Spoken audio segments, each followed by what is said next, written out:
Welcome to Navigating Net Zero, where we explore the challenges and opportunities of taking climate action in the real world.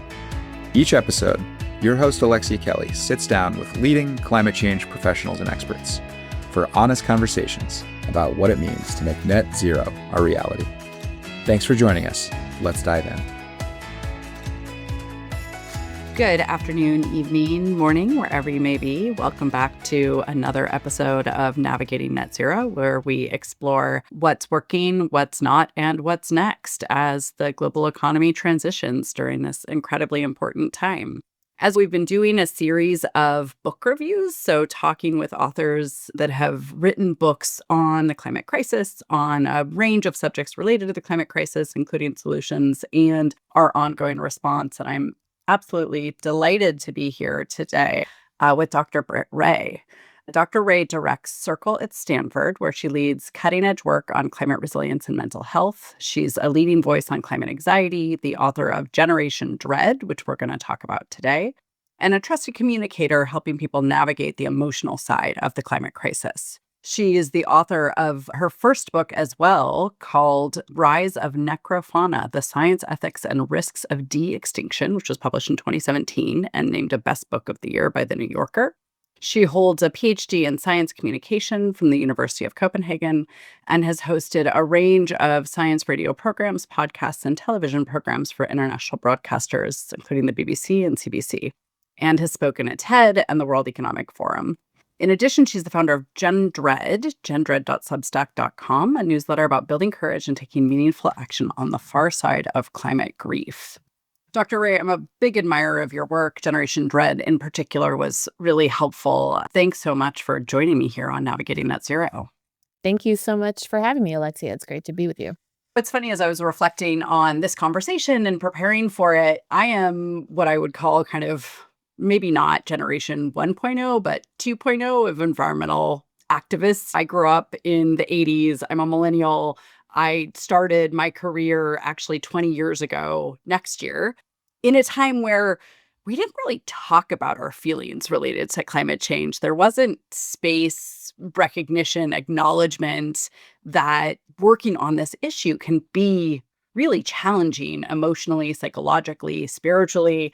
And when your book came out and a couple of the other books that have been published on this set of issues within the last 5 years or so, it really kind of blew my mind that all of the sudden it was okay to talk about the fact that this is an incredibly challenging set of issues to be grappling with. We are at a pivotal moment in time, historically, politically, environmentally, culturally. And I think every generation has its challenges, but this generation is navigating a crazy stew of crises. And more so now today, even than when the book came out a few years ago. And so maybe just tell us a little bit about how you came to write the book and why you've focused your entire career on this incredibly important set of issues. Thank you for that set of questions. I think it's a great way to begin. It sounds also like we're the exact same age or in that same realm of millennialhood and have been relating to the climate, biodiversity, ecological crisis over this time in shifting states when it concerns the emotional, psychological impact. And I'm glad to hear that you say my book and a few others that have been published since 2022 have made it okay to talk about the psychological strain that comes with professionally or passionately paying attention to the planetary health crisis, so much so that you devote your life to it. If you're a climate scientist, if you're an environmental journalist, if you're a green policymaker, if you're an activist, it's absolutely commonplace, appropriate, and normal to cycle through waves of very difficult emotions that follow your awareness and confrontation of these interconnected predicaments that we're in. And I've always considered that my job, writing the book, being a science storyteller on the intersection of climate change and mental health, is to help create new norms so that we can have these conversations that we haven't been having for far too long. Because it's often come through this what's called the deficit model, this approach of trying to just provide a lot of good quality information and scientific evidence with the belief that if the public just understands, it will act responsibly in its own interest. And same with power holders, but we know actually that's not how it works, that people filter information through their biases and values and personal predilections, and we can go away believing very different things about a singular data set, depending on what our values are. And then also, I think there's been, especially in Western culture and the dominant culture in terms of what is setting up the systems we're living in, which have largely been industrial and extractive in nature, there's been an allergy to emotions and to bringing in the human psychosocial spiritual component on issues that are quote unquote hard issues that need to be addressed with tech and science and policy, and to ignore everything else as artifactual noise, to feminize it, to discard. And indeed, when you talk to many scientists, they feel that they've been trained in such a way that they have to protect their objectivity so strongly to deny the other parts of their humanity that they might actually have some emotions about what they discover through their work, through their systematic ways of understanding the natural world and the pressures that humans are putting on it. So all of that is to say that why there are now new cultural waves and permissions and norms to talk about despair, overwhelm, grief, sorrow, anxiety, fear, and so on in the face of the climate environmental crisis is because the problems have reached such a fever pitch that individuals and communities simply cannot keep it all in and contain it. We need each other. We need to support and validate these experiences that are moving through millions of people, because what we're dealing with is a collectively traumatic situation. And without processing these elements of what it means to appreciate, understand, be aware, deal with climate hazards and impacts, is to then cut off an enormous part of the human response. And also, the climate crisis is at its core a human behavioral crisis and a relationship crisis, our relationship to each other, to the earth itself, to the more than human world. And to only be looking at decision-making tables for answers through finance and tech and policy and science, and to not bring in the behavioralists, the psychologists, the wisdom holders, those who really tend to our relationality, is missing a crucial key for accelerated success in terms of moving towards solutions. So I think this is just a wave that has become a bigger part in only recent years of the climate movement, to recognize that we need these, what are often called kind of inner development skills, to match the outer change that we're trying to achieve. Yeah, and I want to come back to that. But one of the things that has really struck me, I think, in just evaluating the last 20 to 30 years of environmental activism and our, frankly, we've made important headway in certain ways, but largely unsuccessful efforts to dramatically reduce global emissions and curb the climate crisis, has been that, as you say, the doctrinal view is really around technocratic solutions. And, well, if we just explain it better, then everybody's going to understand that this is a problem and we need to do something about it. And that integration of the spiritual, the psychological, the physiological, that sort of this interconnected approach is really actually pretty fundamentally different than how most of us were trained. Right? Because if we went, like, I have a master's in public administration, and it was very much about systems change, but systems change as a technocratic exercise and as a kind of power and influence exercise, and much less about what we call our hearts and mind work, right? How do we get people on board? How do we communicate with them, not to them, but with them about these issues and the ways in which we need to change the economy and society? And so talk a little more about, like, what does that look like in practice? I think especially for those of us who grew up in the old technocratic sort of model and have been told, especially as female professionals, that the way you succeed is to be very science focused, just the facts, ma'am. We're not here to be emotional women talking about these issues, but really just needing to stick to that kind of technocratic script. for me, I feel really uncomfortable breaking out of that. And I'm really seeing the younger people and the older people, like the people who've been at this for many decades and are saying, okay, well, this is clearly not working anymore. And so I'm going to sort of stop working full time and go do other types of activism that addresses these other spheres. So, how do you sort of, for those of us in this middle space, mid-career professionals, how do you recommend we integrate some of those considerations and take action to have that more holistic approach and view?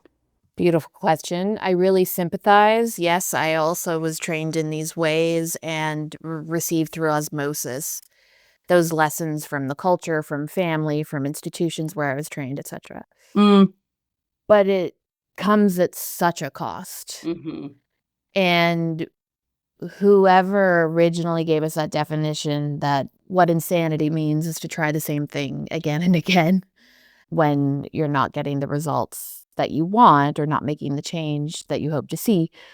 It's an aspect of living on that kind of hamster wheel where perhaps something about the ways that we are addressing the problem is the problem itself, and it can't continue to only rely on these tools that came from histories of separation, Cartesian dualism, scientific knowledge production that values empiricism over other mysterious elements that perhaps cannot be pinned down and scaled out and measured.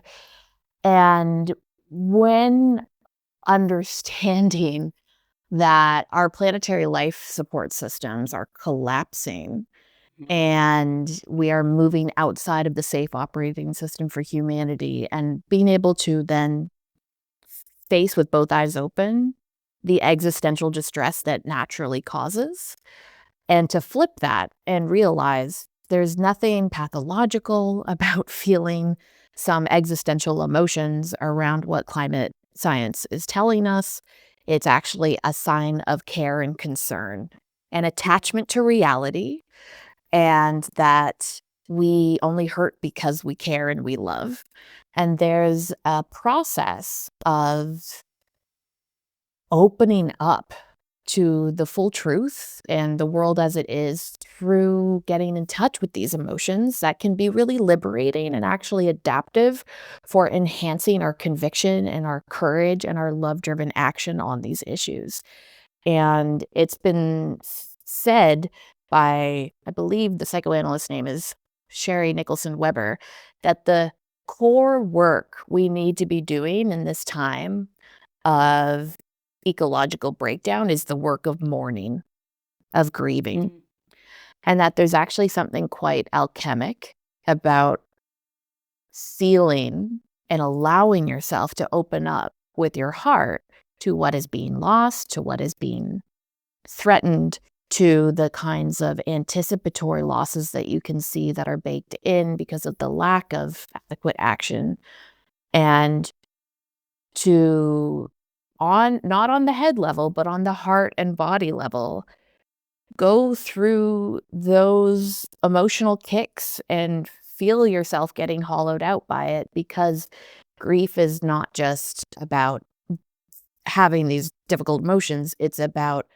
recognizing the ways in which the world is changing and showing you ways that you can show up in a situation that we all must move on in.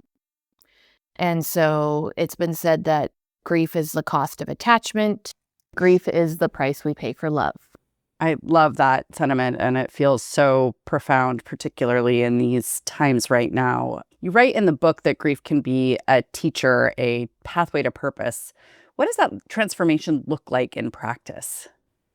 If you enable yourself to feel the depths of a difficult emotion like grief, the process of doing that teaches you things. It changes you. It unleashes a valve somewhere deep within your spirit, your psyche, your soul that connects with the most profound parts of yourself that are showing up for a particular way of living on this earth in the fleeting time that we have.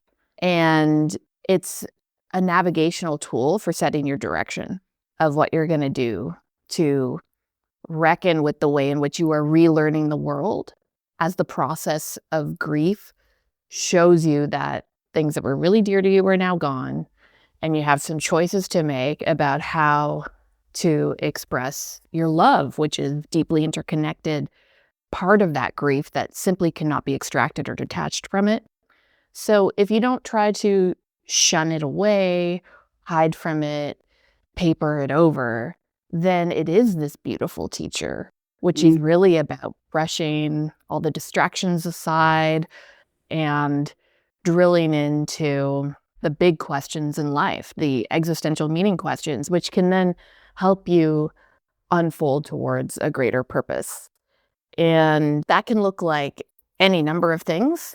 There's no formula. Many people have talked about the different cycles of grief that individuals go through. The famous Kubler-Ross model, for instance, was created to describe how humans grieve when facing terminal illness. And it's been adapted for when we lose a loved one. But grieving something a bit more abstract, like an ongoing climate crisis and all the losses that come forth with that, doesn't have the nice finitude to it that a grief process for a loved one who dies, or a sickness that comes and takes your life, for instance, does to a certain degree. And so it's not necessarily linear. Stages can be rather flexible and malleable as in terms of how we move through this grief. But eventually, after we've really sat with it and gone through phases of denial and anger and bargaining and acceptance, eventually, sometimes depression too. But when we come to some kind of acceptance of really facing up to what is being lost or what has been lost, and therefore how the world is different, and you can ask those questions about, okay, who are you going to be? What purpose do you have in all this? How are you going to make meaning from it? This is a way to reinvest the energy that you've lost from being super stressed or being very full of sorrow, reinvesting that energy into meaningful actions and things that are purposeful to you now that make you more alive, that bring value to your life and value to the life and experiences of others. So there is a dynamic payout, so to speak, that can happen from reckoning with this depth of emotion and its multifaceted forms, and being open to the experience and letting it come and rock you. And then you emerge on the far side of it with a deeper appreciation for life and your love within it. So it's also connected to these kind of Buddhist sentiments of no mud, no lotus.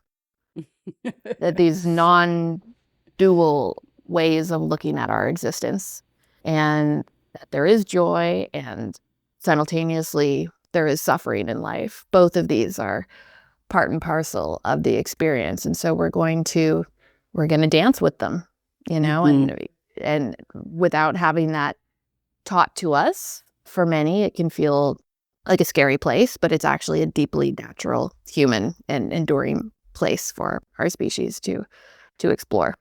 So as you were talking, it's so funny for me because I grew up you said that climate grief can feel very abstract, which I think is true, certainly truer in the early stages of my career. I think now the bad news is almost omnipresent around climate, particularly if you're working professionally in this space and you're sort of reading the headlines. And just thinking about my own experience with grief, I think I shared I lost my mom this year to cancer. And it was very fast and incredibly traumatic. And really just sort of having grief live with you all the time feels to me like a kind of part of the deal in this job. And obviously, when you have big marker moments in your life that come with a tremendous amount of grief. And so I've been spending a lot of time with my grief and trying to figure out kind of how to continue and compartmentalize and package without denying the fact that you are just sad and that there's so many complex layers in that sadness. And I'm trying to see it personally as sort of as you said, like a companion, a place where you sort of burrow into, because as running away from it, minimizing it really doesn't work. But I think one of the things that I've had to do is you do almost have to detach from it in order to be able to function kind of in life. And in the book, you talk about the Good Grief Network, which I loved. And I especially loved the opening line of that, which is, we seek to find the delicate balance between unrealistic optimism and angry nihilism. And I feel like that is such a beautiful encapsulation of what it means to be a climate change professional. And what a delicate sort of balance we have to have all the time, and how hard I have to work anyways to sort of calibrate between there is a path to climate stabilization. It is narrowing by the day. Restoration can happen. Nature can recover. And also, oh my God, this is all so insane. And sometimes you just look around our society and you're like, how is this the real world that we live in? So is the Good Grief Network a resource that's available for people? I would love to hear a little bit about your experience with that and just any insights you have to share about learning to live with grief. Oh, I'm so happy you asked about their resource. I felt very appreciative of that invitation, the one that you highlighted, where they're really laying out the work that we have to do, which is the open, flexible spectrum between the really dark stuff and the actively hopeful possibilities in our midst that we are walking the tightrope of in between these polarities day to day doing this work without getting trapped for too long in any one place. Because we humans, we tend to stick to a single story. We want a uniform approach or answer.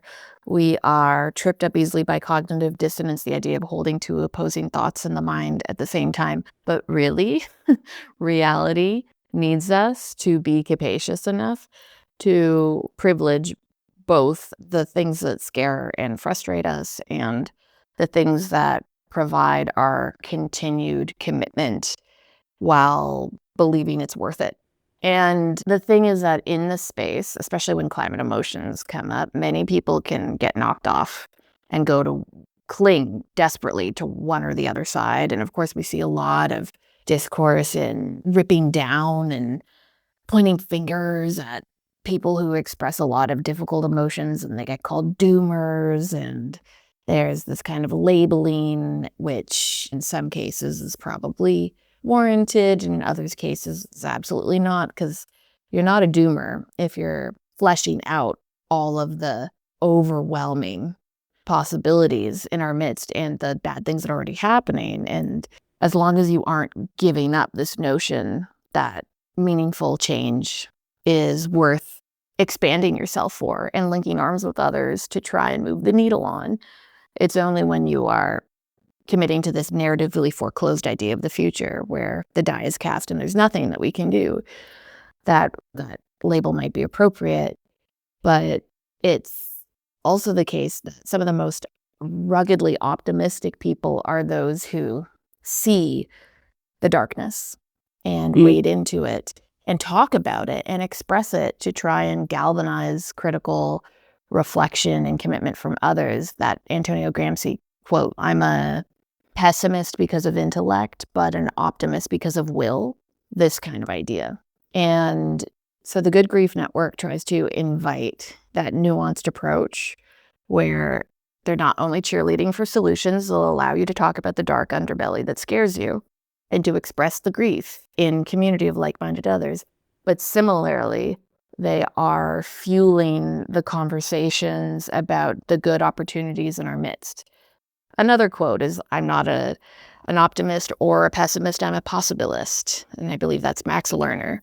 And so bringing in the real feeling and flavor into their meetings was something super important, because when you get into these spaces, these peer support spaces, and people are bringing their nightmares and sharing their fears and finding validation, maybe for the first time in a group of others, there's a risk that things can fall off track and there can be a lot of trauma dumping and telling stories that will make other people feel hopeless just by witnessing another person's emotional cascade.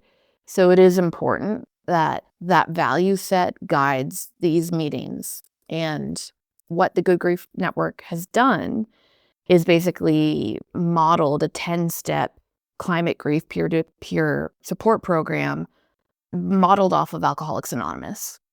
So the founders both spent a lot of time as the children of alcoholics going to Al-Anon meetings, and they understand the transformative potential of what happens in those rooms. And they applied it to the overwhelming emotions many people are reporting around climate and planetary change.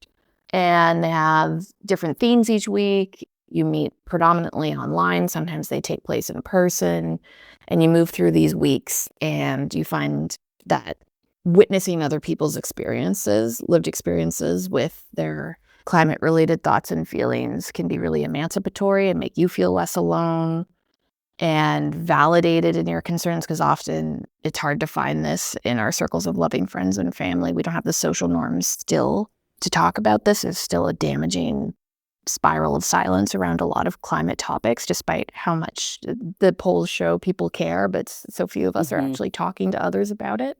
And by the end of the program, it really does demonstrate to you how it is a process of reinvestment, going from coming into the program perhaps quite outraged or full of grief or fear or what have you. And by the end, you've been reminded of a variety of resources you have to support yourself and to support others and to connect with actions that are meaningful to you and to find like-minded community and to appreciate that it's not a unidimensional story, that although there are these things that might make us feel hopeless from time to time, it's accompanied with other simultaneous truths that are very strengthening, courage-building, purpose-enabling, and spur pro-environmental and pro-social actions. And for some are genuinely hopeful. So Yeah. this program has been used in, I believe, now over 24 countries. They have a train the trainer model where anyone can become a facilitator and then run their own 10-step circles.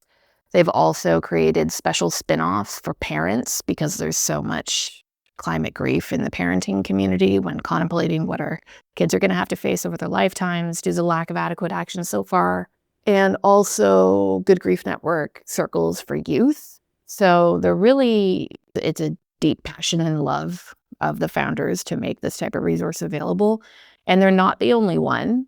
There are a variety of different programs like this that have emerged in recent years, but they're one of the, I would say, earlier ones on the scene. And they have been heavily influenced by Joanna Macy and the work that reconnects. And she's a source for so many climate distress-related tools and experiences and retreats. She's a systems thinker, Buddhist scholar, and created a panoply of exercises for people to come together and honor their gratitude for the world as well as their pain, and to move through it together, witnessing each other's stories, and then come out the other side of this grief spiral, seeing with new eyes and being changed by their grief in terms of what they're going to attach themselves to next. She also sadly passed within the last year, but her fingerprints are all over the Good Grief Network. Yeah, that's, so helpful and encouraging. And I have several directions. One of the things that I think climate change professionals struggle with, my last job at Netflix was the first time I had ever worked with non-sustainability professionals in like 20 years. Oh, wow. And it was such an incredibly eye-opening experience for me because I just sort of assumed that most people eat, sleep, and breathe climate change in the way that we do in the climate change professional community. And the reactions that I received and my team received was really interesting to me. And I had this weird sort of feeling of, for the first time really in my life, being the crazy lady in the corner shouting that the sky was falling. And these people sort of looking at me being like, what are you talking about? This is clearly not important. What's actually important is whatever the ad buy revenue was for this month. And so that cognitive dissonance, I think, is very real for a world that still kind of largely is in denial about where we are with respect to our planetary boundaries and the ability to be able to sustain life on this earth as we know it. And dramatic changes are going to happen in this next generation, right? Like I used to think it was 2100. It's not. Major impacts are now being felt today. They're cascading very quickly. All the models have underestimated the speed at which things are happening. And so it's very evident now that, at least as I've been grappling with this, there's not going to be a switch that flips and all of a sudden everybody understands. And then we're going to be able to put together a coherent response, unfortunately. You spent many years working at the UN, like that's just not going to happen. Things are just going to get sort of incrementally worse over time. And so I think as a parent, and I would love to talk just for 1 minute about parenting, because I know that was part of your journey into this space. And I have an 8 and a 10-year-old now, so we're having pretty sophisticated conversations with my 10-year-old in particular about just kind of what does this mean? And I really find the need to balance that sort of almost Zen Buddhist acceptance without the complacency, like really communicating that, like, yes, this is happening and this is going to be part of your life. But kids take their cues from us about how they respond to a particular situation or set of circumstances. And so one of the things that we've been really trying to communicate is, that yes, this is happening, and yes, it's very serious, and yes, it's going to impact you.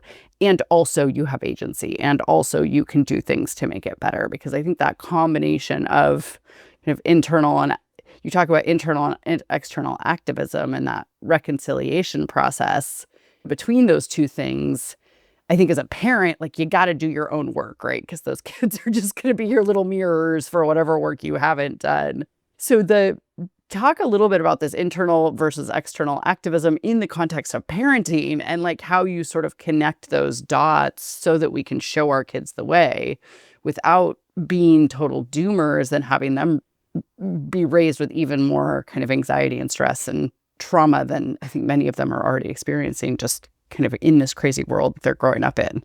Well, I think you're describing a really great approach, which we all need to be practicing as climate-aware parents. And if we're not climate-aware parents, then we need to be becoming climate-aware in order to do our job of parenting at all. Because all the research shows the climate crisis is the #1 threat to public health this century. The World Health Organization and many other esteemed bodies like that have made this very clear in their reports, and that children and young people are going to be the ones bearing the brunt of those impacts and already are. As parents, it's our duty. It's the way in which we orient our lives. It is a core value and thing that we stress about and stay up in the middle of the night concerned about our kids' safety and well-being. And the climate crisis is just a big apex predator for that. And to be clear on that is core for our own ability to be caring, responsible parents in the decades ahead. But as you say, it's certainly not enough to simply talk about the emotional response and the felt atmosphere of how scary this can be, because the brain, it's been said, is like Velcro for negative information and Teflon for positive information. And we need to balance out the difficult things that scare us with the supportive architecture, possibilities, information, opportunities that can help to balance out that sense for young people to be able to feel safe in the world, for them to be adequately cushioned so that they aren't running around with dysregulated nervous systems and feeling like their main attachments to not just the family attachments, but to Mother Earth herself are degrading, which you need to have a strong sense of in order to function and achieve all the wonderful things that young people who are all about progress and growth and exploration and fun, and that's what their future is meant to bring them on a journey of exploring. And if you're constantly getting this message that things are collapsing around you, well, of course, that is really psychologically detrimental for development. So we as parents need to bring in some have suggested that for every piece of negative information, then you need to buffer it with three pieces of positive and uplifting and courage building, hope growing information, which could look like the agency that they have, the possibilities for getting involved. But I think it's very important for us as parents to not just talk about what they can do and to really take it on our shoulders, because so much of the distress that young people feel is tightly associated with feeling betrayed by older generations, let down by those who are alive right now and have more power, who work for the Fortune 500s, who are the ones in office, and who aren't showing up and aren't attaching to the parts of themselves that take responsibility in life on this crisis, and are kicking the can down the road to their generation, leaving them holding the bag of their emissions. So a hugely healing, necessary component is demonstrating what you're doing, making that clear, the decisions, the values that are guiding your life, your family culture.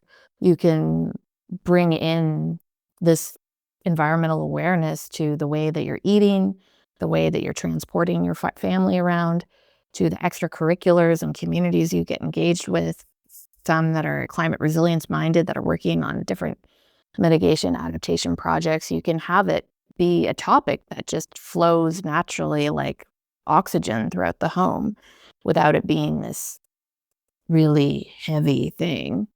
And that can build some sturdiness and some sense of solidarity and not being alone in this. But definitely bringing that inner-outer approach where the validation of the emotions is important, no matter what they are, and also showing them that you have some emotions around this too. And even though you don't have all the answers, you're going to be in this together and you're going to figure it out. So my 4-year-old isn't yet asking questions about this. And I keep wondering how those conversations are going to go. But these are some of the preliminary plans my partner and I have for ways in which to expand upon the conversations he's already heard us having, and the fact that a lot of her friends work in climate and things get mentioned when we're hanging out, and there's going to be a variety of familiarity touch points and so on and so forth. But it's, I think everything that you set up there is a beautiful invitation, and it's true.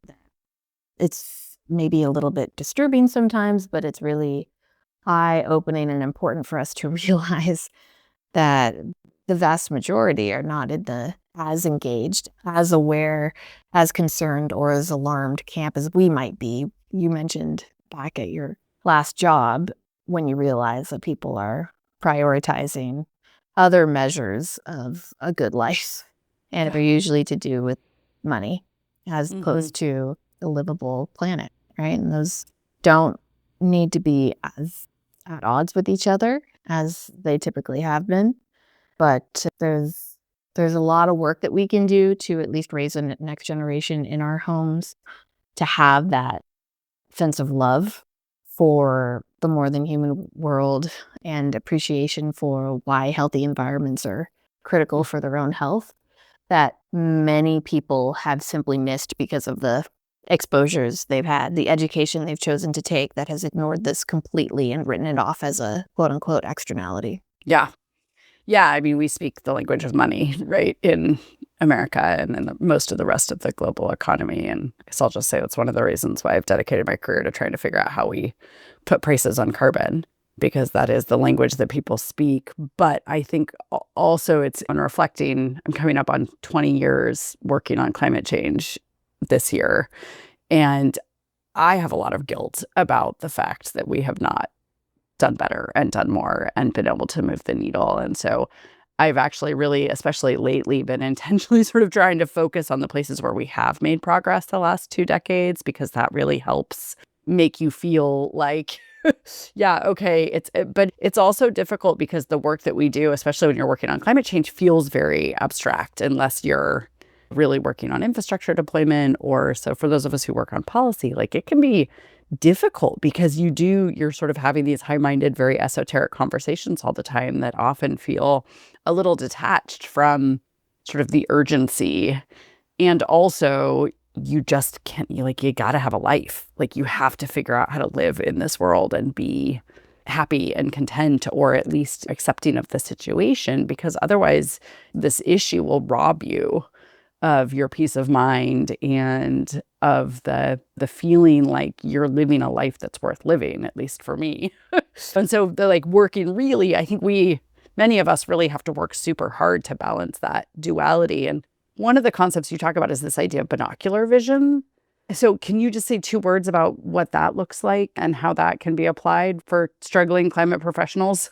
Sure. Well, it relates to some of the other themes that you've asked me about, including balancing angry nihilism with unrealistic optimism, or ways in which to integrate the grief and the love and understand that they're deeply entangled and we can't have only one without the other. So binocular vision is about balancing hope and fear, and essentially binocular, seeing with 2 eyes, having 2 different fields of view available to us, where if we, have binoculars in front of us and then we change the focus, we start to see a different image. It's about having the dexterity to be able to dip in and out of the visions that are very much fear and anger inducing, and the visions that are restorative, regenerative, provide that grounded sense of hope and love. And knowing that these are both happening at the same time, because there are incredible masses of people who are part of standing on the right side of history, trying to protect life itself and work in the service of all forms of life, as we understand that we're breaking planetary boundaries and going into ecological overshoot and facing climate breakdown. But there's also the consequences of those things, which are reaping harm and could get a lot worse because of the ridiculous people in power. Not all of them, but many of them, who are going as fast as they can, trying to rip us in the backwards direction. So in this sense, it's about not denying reality. It's about being connected to all of it, but having that flexibility, psychological flexibility, so that you don't get corralled into one place where you can no longer move. Because anxiety and depression, they constrict us, they prevent movement, they bring on kind of a tunnel vision, a rigidity, and you get pushed out of your window of tolerance and you can't function very well, and you don't have your executive functioning available so that you can take on all the very important but demanding work that is required by each of us to help enlarge the aperture for a better future right now. But you still got to be aware of these real life occurrences that are stoking the danger. And so you don't want to throw it out completely, because that's an important aspect of keeping the alarm signal on and motivating the work. And we also we need to take the temperature of the earth and where it's at ongoingly. But at the same time, being able to then shift with your binoculars into the other expanse, which is nourishing, which is spiritually supportive, which helps you feel calm and grounded and gratitude, and knowing that this is never over. This is not about falling off a cliff after which things don't matter anymore in terms of how you apply yourself, that every 10th of a degree that we prevent is itself a translation into supporting millions of lives, and very much worth it. And being able to adjust the goals as we go along and find new things that are meaningful to shoot for, as we muster the willpower to find the pathways to bring about that kind of act of hope by exerting ourselves, by getting involved, by engaging. Then we are in a space of balancing hope and fear, which is the real work that's demanded from everyone who is in a climate or environmental related profession today. But it shouldn't just be for those who are vocationally paying attention to this. It's also, this is simply an issue for any thinking, feeling, observing person who can comprehend what's going on, to help protect their mental health and well-being, while really taking this reality on with both eyes open. Absolutely. And I think this work is really even more important right now, given kind of the current administration in the United States. And as you noted, like the very sort of in your face evil that we are seeing kind of on a daily basis. And I think in some ways it's a nice catalyst because you're like, oh, okay, we can't like pretend that everything is okay and it's going to be fine. Like it's very evidently and clearly not. And so I think that is sort of pushing all of us to really dig deep and come up with a sort of worldview that enables you to maintain your sanity. And I really want to thank you for writing this book because as we talked about at the beginning of our discussion, this for a long time, this was not something we talked about in the climate change professional community at all. And I think for many folks, there's the grief is becoming sort of crushingly overwhelming. And so my hope is that for folks who are listening to this, they know that A, they aren't alone. B, it's okay to be having these big, hairy, hard, messy feelings.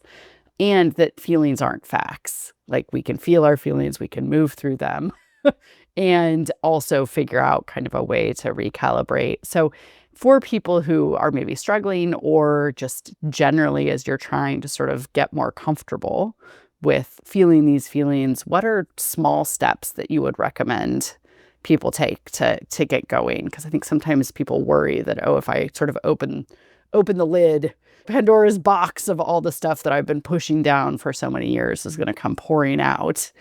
And my experience with my own personal sort of mental health journey has been that it's kind of the opposite. Like you can, especially because we're so good at compartmentalizing, you kind of open the box up and let a little bit out and deal with it and then keep going. But I'm just curious, like what are some ways that people can really get support and or practice self-care during this time that help them move towards this almost reconciliation and acceptance of this insane situation we find ourselves in as humanity? Oh, there's so many things to say to that. Just a preamble before I get directly to responding. There have been studies of how climate scientists cope with the difficult knowledge that they hold in a comparative fashion to how climate activists cope with the difficult knowledge that they hold. And often in these kind of scientific or more technical fields, we're trained to be emotionless creatures because objectivity is what is prioritized and valued, which means denying that you're also a fully fledged human that will have emotional responses to things that you encounter. And there's a lot of laboring that can go on to try and shove the emotions under the surface. This kind of stiff upper lip approach within the scientific and technical communities, which also then fuels the lack of spaces or social norms or culture to be able to address climate grief with your colleagues, the other people who are also feeling it. And that's not healthy because that suppression takes a lot of effort. It's very taxing long-term on the body and mind and can worsen health issues and depression and so on. So we don't want to do that. But the activists have actually brought in more emotional intelligence and literacy around self-care and coping into the various cultures of activism. So that's a good sign that needs to be developed more. But in recent years, there have been so many environmental organizations who have reached out to me for sessions and workshops and so on climate grief because it's just become undeniable. It's even though the norms historically have not been there and the permissions have been lacking, they know that there's this culture change going on and that they need to help each other engage with this part of the experience and the work, which is just as important as the technical skill building, honestly, because it's just a natural outcome of paying attention to the degree that they do. And then the other thing about the stiff upper lip is that eventually it cracks or it breaks. And then there's a lot of shame for not being able to maintain composure when there should be no shame at all. And so that's really the first thing, is that removing judgment from any of these emotions. The climate aware therapist, Caroline Hickman, she says, hope and optimism are not always good. Despair and fear are not always bad. There's strength in every emotion. And if we can appreciate that it's information and remove the judgment, then we don't have all these follow-on feelings that make our emotional or mental health response worse. Because often, for instance, when people are feeling depressed, it's not that original depression experience that is so hard. It's the layering on of self-judgment that they feel for being a loser, having lost the plot. Why can't they be like so-and-so, other people who have it all together and are able to feel gratitude and contentedness in their life? And that is what really becomes the knife churning and causing the pain. So that approach of non-judgment in the climate emotion space is just as critical, which means getting curious about what you're feeling. Leslie Davenport, another climate-aware therapist, likes to say, invite your emotions like they're guests at the dinner party and get curious about them. Go over to them, get to know their name. What do they most value? Who are they? And be curious in a gentle enough fashion that you can go around and engage with all of them without getting stuck all night in the corner with one guest. And this kind of metaphor, I think, helps to broaden out the picture of what we're talking about. Non-judgment, curiosity, and understanding that you're not opening up a Pandora's box of demons that are going to come jump on your back and never let go. Actually, it's the resistance to them or the suppression that makes them hang around longer. If instead you welcome them and you're curious about what they have to teach you, they tend to flow much quicker. Feelings are fleeting and they can move through you. You can metabolize them. You can learn, oh, I actually can sit in this grief. It's not unbearable. I just thought it was going to be unbearable. And so I've been avoiding, but that's been making it stick around consciously and unconsciously. And that can produce some space between the emotion and your response to it. So you're not reacting, but you're spaciously and thoughtfully responding without judgment. That's very helpful for people. I would also say that if you are looking for supports and this is a new space for you, please do check out the Unthinkable Resource Hub. We've created the world's largest and growing compository of resources, tools, peer support programs, books, podcasts, climate-aware therapist directories, etc. at my nonprofit. It's unthinkable.earth. And if you have a resource that is out there to support those who are struggling with difficult climate-related emotions or climate trauma from disasters, you can submit it, we'll vet it, and then we'll use it to help grow the hub. So this evolves over time as the landscape of support does too. But we have a little intake form where on the 1-minute quiz when you get there, you can say, hey, I'm a professional where I experience these painful emotions in my work and I want support for that. And then you'll be sent a care package with everything from the resource hub that matches that type of role and identity that has been created for environmental policymakers or conservationists or climate scientists or activists or what have you. So I would recommend going there. Fantastic. Yeah. Amazing. Thank you for doing that. Oh, my pleasure. It was great. We heard that from enough people that they wanted something like that. So we eventually built it. Amazing. Well, Dr. Wray, thank you again for joining me today for this amazing conversation and for your insights and for your work. I just so appreciate it. And so thankful for having you join me here on Navigating Net Zero. And we'll hope to have the opportunity to speak again. It was my pleasure, Alexia. Thank you. That's it for this episode of Navigating Net Zero. If you enjoyed the conversation, be sure to follow or subscribe, and help us spread the word by sharing this episode with your friends and colleagues. Thank you for listening. Until next time, be well and keep up the great work.